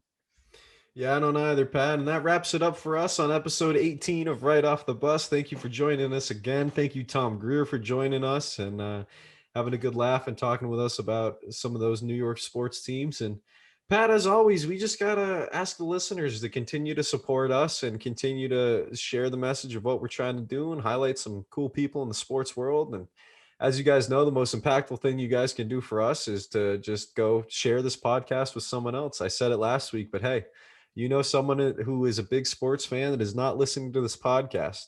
And we know that based off of our listener numbers. So if you could share this podcast with one person, man, that would be awesome. We really do appreciate you guys. Like, comment, subscribe, do all that nonsense. But, we'll keep saying it, but we are genuinely appreciative, and we do value your time and the fact you will take an hour and a half and spend it with us. So thank you guys for coming on this journey with us and enjoying this podcast, because Pat and I are having a heck of a lot of fun doing it. Yeah, amazing support on last week's episode. We're excited to release this one on Wednesday. You'll hear it then. And yeah, keep listening, keep subscribing, keep following, share the podcast if you can with anyone you know that's a sports fan, and we do appreciate it. But as always, we will catch you on the next one. You are listening to Right Off the Bus.